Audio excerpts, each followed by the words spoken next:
Então vou aproveitar, Vitor, vou fazer mais uma e eu vou fazer uma pergunta, Rodrigo, e já deixo para você o espaço para você fazer as suas considerações finais aí para respeitar o tempo. Mas uma coisa que me chama muita atenção, a gente falou muito sobre o fenômeno do 5G, aí tem um outro fenômeno que acontece no Brasil, em telecomunicações, que é o fenômeno dos provedores de internet, né? Um fenômeno incrível, né? Com a quantidade que tem 7 mil provedores.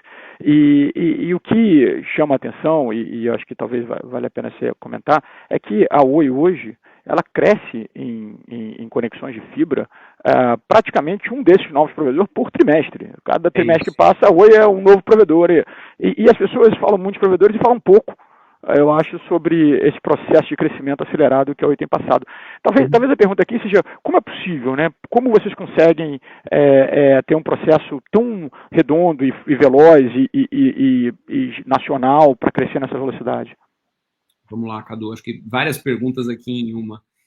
Porque ela para a sua pergunta, cabem vários comentários que acho que são interessantes, é importante que as pessoas entendam. O primeiro deles é que, sem dúvida nenhuma, existe sim um número grande de provedores. Esses provedores, eles ocuparam, e de maneira correta, um espaço que era um espaço que foi deixado, até pela própria demora das operadoras de ocupar áreas menores, porque obviamente elas necessitam de um espaço de investimento, de um rollout de investimento que você não consegue fazer o país inteiro ao mesmo tempo, mas ainda assim, na nossa visão, nós fizemos todo um planejamento de áreas viáveis para expansão de fibra. Ainda existe no Brasil um número muito grande de possibilidade de expansão de casas passadas e de casas conectadas para fibra.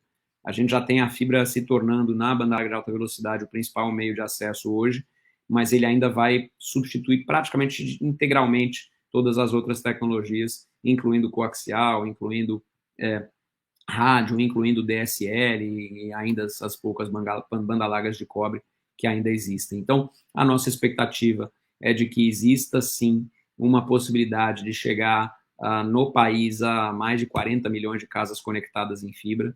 Essa é uma realidade, a gente acha que vai acontecer. O nosso plano é um plano de conseguir um market share que está aí entre 20% e 25% desse total. Isso faz parte do nosso plano. E para isso, não é que seja necessário você simplesmente não ter a competição de pequenos provedores. Pequenos provedores vão ocupar espaço.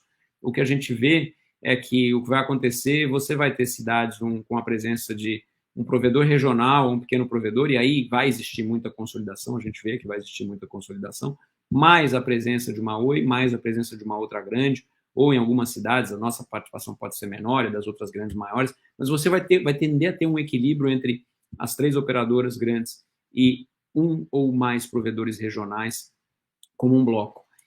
Isso porque existe demanda, vai continuar existindo demanda. Então, não dá para imaginar que você vai ter a Oi sendo a monopolista, tendo 40%, 50% de mercado, ou a Vivo, ou a Claro. Então, existe sim uma possibilidade de equilíbrio. Tendo dito isso, é importante lembrar uma coisa. A gente teve aqui vários processos, como você mencionou, de IPO, de provedores, que foram importantes, são bem-sucedidos, mas, ao mesmo tempo, com o crescimento vem também a necessidade de caixa. E essa foi a principal razão da gente fazer a nossa segregação estrutural. Quando você olha para todo o inflow de recursos de todos os IPOs de provedores feitos até agora, a soma desses proceeds de IPO, ela ainda não chega a um ano de investimento em CAPEX que a Oi fez ao longo dos últimos 2 anos em fibra. Então, existe sim uma ordem de magnitude diferente.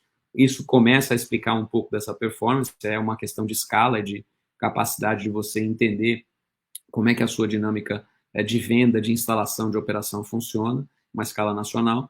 E foi um processo bastante bem conduzido, porque a gente tinha também uma força de campo própria. A gente ainda tem essa força de campo própria, que é a força da Serrede, e que com isso a gente consegue ter muito menos variação de performance, uma ênfase na produtividade de campo, que você acaba padronizando produtividade ao longo do país inteiro. Você depende menos de negociações e renegociações e encontrar provedores locais pequenos de construção de rede que acabam fazendo com que você não tenha consistência na capacidade de crescimento. Então, isso a gente acabou implantando bastante bem. Daqui para frente, acho que vale ressaltar que é óbvio que a gente não imagina que você continue num ritmo ultra acelerado de aquisição até o final dos tempos. Você tem uma ocupação inicial e depois ela entra numa assíntota, começa a crescer mais devagar. Uma ocupação inicial cresce mais devagar. Isso acontece para as várias safras. E aí tem um segundo fator aqui que a gente começa a também ter bastante cuidado, que é o fator de qualidade dessa aquisição, para que a gente possa trazer para dentro um ARPU mais alto e uma qualidade mais alta.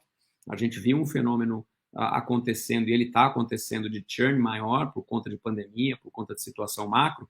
Então, obviamente, a gente também começa a reforçar um pouco mais réguas de crédito, réguas de aprovação de cliente, para fazer com que tudo aquilo que entre de maneira bastante saudável para a companhia do ponto de vista de clientes. Mas ainda assim, a gente está falando de rodar ao redor de 100 mil clientes mês, 80, 100 mil clientes mês, como um ritmo de regime, eventualmente até acelerando, possivelmente com a entrada de mais HPs, e essa discussão, a própria Vital entrando com um plano novo, ela pode ter uma visão de acelerar a construção de HPs para frente.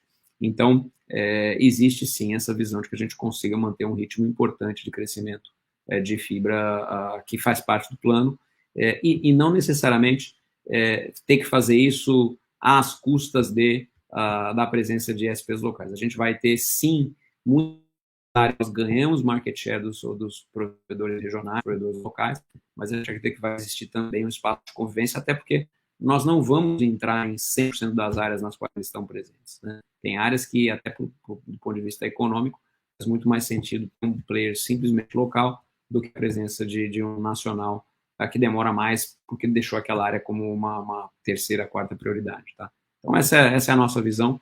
Agora, no final, a escala é importante aqui. A escala é bastante importante, seja para diluir custos de rede, custos de transmissão, custos de conectividade de backbone e também, obviamente, todo o desenvolvimento de serviços. Então, a gente tem um modelo bastante positivo e que pode continuar crescendo até a visão de plano, que é chegar àqueles 8, 9 milhões de usuários de fibra e se tornar a maior operadora de fibra do país.